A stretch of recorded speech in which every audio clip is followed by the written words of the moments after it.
energy production higher, Sarah Palin? It's a very simple question. I know facts are not your strong point. Is energy production higher today under Biden than under Trump? It's a simple yes or no question. You're an obnoxious... See, facts don't care about your feelings. I mean, I'm obnoxious. You're a racist. We want to play that game?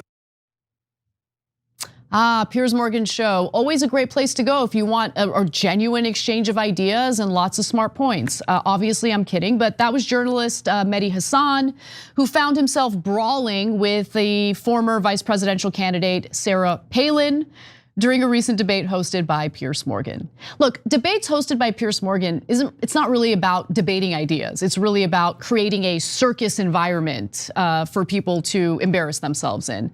But what Mehdi Hasan was saying there was actually correct. And I actually want to get into this issue because it's something that comes up over and over again. The idea that America is not energy dependent. We're not drilling enough. We're not fracking enough. And that couldn't be further from the truth. Now, Sarah Palin repeated a favorite Republican lie about Biden hampering energy production in the United States and quickly got fact-checked by Mehdi Hasan. Now, this started with a discussion about which candidate is more anti-war, with Sarah Palin arguing that, of course, Donald Trump is. And here's her reasoning for why she doesn't trust Kamala Harris to protect the country. I will do whatever I can, and I will support whatever candidate needs support in order to avoid war. Why I will not support Kamala is she doesn't understand, for one, that inherent link between energy development, energy independence in America, and that inherent link between that and our safety and our sovereignty. And because Kamala and because the Democrat Party has put an end to so much of our exploration, certainly so much of our development of our own natural resources. Isn't America producing more energy today than we have in all of history? No, we're not. And that's not true? We're not? No, we're not. And okay. Remember, Kamala and her administration, day one, they stopped pipelines, no more drilling on federal lands. So, Jen, so we look up, America's not producing more energy. Okay, now I do think that it's worth noting that as an aside, okay, Mehdi Hasan correctly pointed out after that moment that Sarah Palin ran alongside John McCain, who was notoriously a war hawk. So, I mean, if she has problems with war hawks, why was she so willing to run as the running mate to a guy who was a war hawk himself? But okay, anyway. Then they get back to the debate about energy, and Mehdi Hasan starts calling her out on, I think they're lies, or maybe she's just totally misinformed, but come on. At this point, how can it not be a lie? Let's watch. And I wanted to talk about energy and America's finish your point. What you said was false about energy. Facts matter too. America has record energy production right now. No. It does. What's People false? can Google it right now and see that you're said that on day one, what the Biden administration did was halt so much of our exploration and yet we have record energy and production. our construction of pipelines. And I'm not a fan of that, by the way. I think we should have less energy production. I'm a critic of Biden on his energy production. You're a liar. You lied. I'm a liar. Yes, and you said, no, Biden didn't do that. Yes, he did on day one. Do you know he handed out more licenses than Trump? Do you know that? I'm making the point that you denied. My point is true. Destiny said energy's higher and you said no. So if anyone lied, you did. Listen. People can DVR it, they can rewind it and see you saying a false statement to desperation. Energy production higher. Is energy production higher today? You don't think that Biden is energy production higher under Biden than Trump? And you just is energy production higher, Sarah Palin? It's a very simple question. I know facts are not your strong point. Is energy production higher today under Biden than under Trump? It's a simple yes or no question. You're an obnoxious. See, facts don't care about your feelings. Are Americans wrong when they have this feeling? Well, the feelings I'm oftentimes are obnoxious because I asked you if energy production is higher today than under Trump. That makes me obnoxious. You're obnoxious. Okay, great retort. You got him. All right, look, I have addressed this multiple times on the show, but the video that we're about to watch is gonna help explain what I've been repeating on this show over and over again in regard to energy production in America, because it is absolutely true that we are the top producer and top exporter. Let's watch. Oil production is at a record high. In the last year or so, there has been almost an unprecedented increase in production, actually the most since 2014. And so at this point, the United States, as you mentioned, is producing about 13.5 million barrels a day, and we're heading towards 14 million barrels a day. That is more oil than any country in the world. That is a record for the United States, and it may well be the record for any country in the world.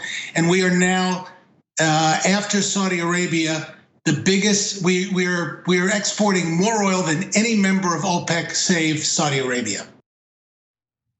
I bet a lot of voters and even Republican lawmakers don't know that we actually end up importing oil as well from Canada.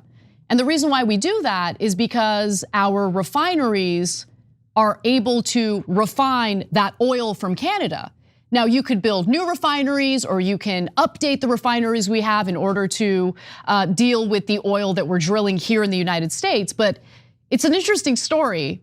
Shareholders know that that would require these oil companies to spend some money on updating their infrastructure and basically updating their refineries to be able to refine American-produced oil.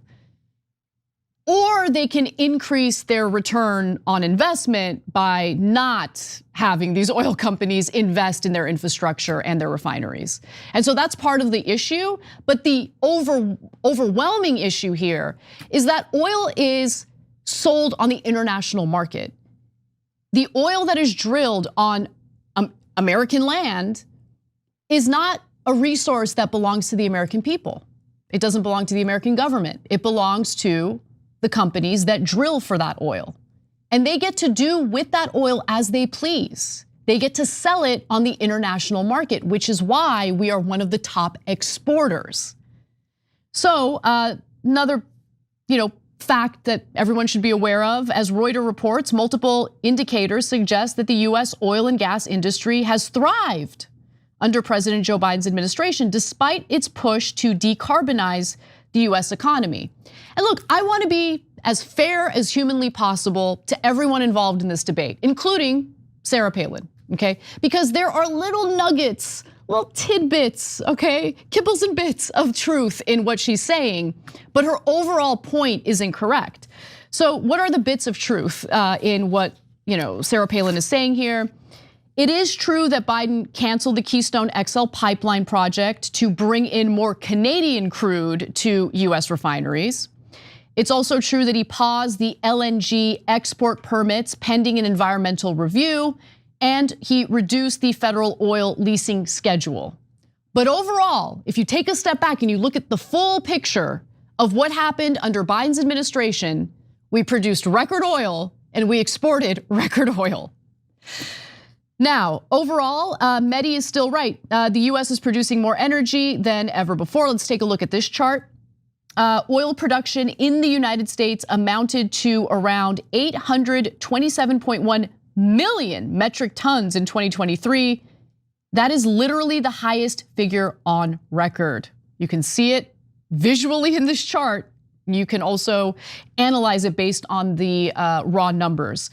Biden has expedited the construction of an oil pipeline in West Virginia and approved the Willow Oil project in Alaska over the opposition of environmental activists, and despite his 2020 campaign promise to stop drilling on federal lands altogether. Yeah, that West Virginia pipeline, you guys remember the story behind that? After Senator Joe Manchin torpedoed Biden's alleged agenda, his Build Back Better agenda, Biden decided to reward him and Congress decided to reward him by greenlighting this West Virginia project. So that's great. Anyway, let's take a look at the next chart. In addition to crude oil, by the way, the US produced more natural gas and, to a lesser extent, renewable energy than ever before. In fact, under Biden, more onshore drilling permits were approved than they were under Trump. Let's take a look at the next chart. This is federal onshore drilling permit approvals, which were up under Biden. And you get a sense that, he absolutely did provide more permit approvals compared to Donald Trump. Now, in addition to producing more natural gas and crude oil than ever before, we're also producing more than any other country. There you go. We're producing more than Russia. We're producing more than Saudi Arabia. America leads the next two largest energy producers, Russia and Saudi Arabia. And as you'd expect, fossil fuel companies are making record profits as well. They're raking it in. Okay, they're not hungry. They're not looking for their next meal. The profits of the top 5 publicly traded oil companies, BP, Shell, Exxon, Chevron, and Total Energies, amounted to $410 billion during the first 3 years of the Biden administration, a 100% increase over the first 3 years of Donald Trump's presidency, according to data compiled by Reuters. Still, doesn't matter what the evidence is, doesn't matter what the truth is, you're gonna hear the same lie repeated over and over and over again. The big problem in America is that we're not energy independent. We could be, but drilling more, fracking more isn't gonna make us more energy independent, not unless we are willing to nationalize these fossil fuels as resources for the American people. And no presidential candidate and no member of Congress would ever even consider that. So that's where we are, and that's what the truth is. Just something to keep in mind as our politicians continue attempting to lie to you about what the reality is. Thanks for watching the video, guys. We also love it if you hit the join button below, because that makes you a member, and members allow us to be independent, honest. We can be as progressive as we want, no corporate media influence, and that's all because of you guys. We love doing the show with our members. Hit the join button, become one of the Young Turks.